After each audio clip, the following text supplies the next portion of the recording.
पिंजरा पिंजरा रे. जरा पोलीस स्टेशनला जाऊन येते. हा तुला वेळ लागलाय का? तिथे जाऊन काय फरक पडणार आहे? अगं असं काय करते, इथे गावात कोणाला बी काय बी झालं ना तर हे समध्यांच्या मागे उभं राहतात. आता ह्यानाच पोलिसांनी पकडले तर कोण यांच्या पाठीमागे उभं राहणार आहे? मला जावं लागेल. मी आले. वीर असताना तर त्याने गोरख काकांना बाहेर काढलं असतं.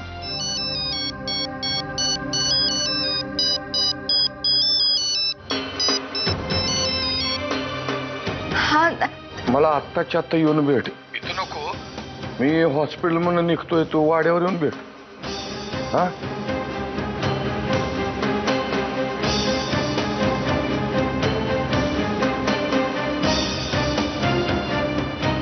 काय ग, काय म्हणलं तात्या? हा काय झालं? काय म्हणत होते मला कळलंच नाही. मला जावं लागणार आहे. हे बघ, जा पण लवकर परत ये. उगा तिथे रामायण नको. इतक्या उशिरा तू माझ्या गेली चुलीत. तुला तर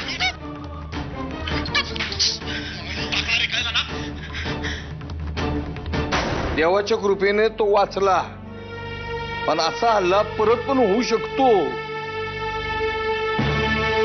वीरवर जर आता हल्ला झाला ना तर काय, तर तू त्याला परत हॉस्पिटलमध्ये घेऊन जाणार आहे.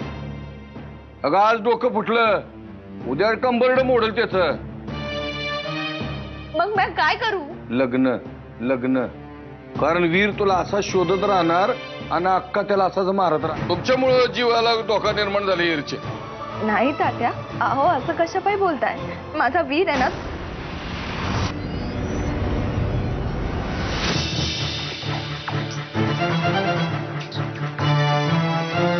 तुम्हाला खरंच वाटतंय की मी माझ्या जावयाचा खून करायचा प्रयत्न करेन? नाही, त्या बाबतीत मला खात्री आहे तुझ्याबद्दल. आणि काल तू नारायणीच्या डोक्यावर हात ठेवून शपथही घेतलीस की. मग हे सगळं जाऊन तुमच्या भावाला सांगा. त्याला सांगा, जाब विचारायला गेलं असताना अंगावर धावून जात नाही आणि बाई माणसाच्या अंगावर तर नाहीच नाही. स्वती झालं गेलं विसरून जा आता. दादाला काही झालं नाही पाहिजे अशी आपली सगळ्यांची इच्छा आहे.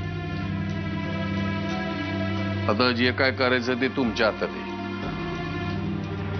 आपण करायचं काय ते सांगा ना. बोला ना तात्या,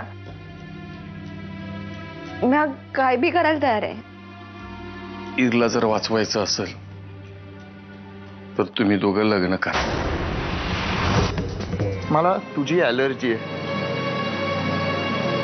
बाकी काही झालेलं नाहीये. मला तुझी सावलीही नकोय मला माझ्यावर.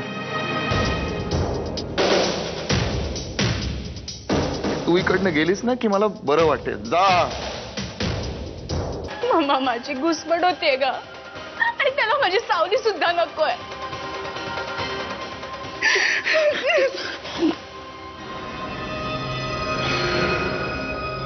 नारायणी, मी आता जे सांगते ना ते नीट ऐक. आता एकतर वीरचा हा तिरस्कार तरी संपेल किंवा वीर तरी संपेल. नाही तात्या, तुम्हाला कळतंय का? मी वीरशिवाय दुसऱ्या कुठल्या पुरुषाचा विचार सुद्धा करू शकत नाही. बरोबर बोलते ती तात्या, आणि मला बी हे जमणार नाही. मी हिच्याकडे वहिनी म्हणून बघत आलोय. तुमचं लग्न हाच एकमेव उपाय आहे. तात्या तुम्हाला कळत नाहीये, प्रकरण अजून चिघळेल.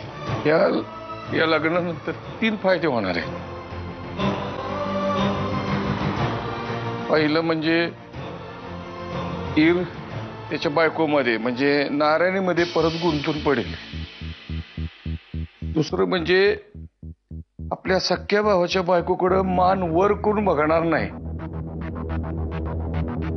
तिसरा फायदा म्हणजे जेव्हा त्याला कळल की आनंदी आपल्या सख्या भावाची बायको आहे तर तो आपल्या भावाचं खून नाही ना करणार. निर्णय घे आणि मोकळी हो. नाही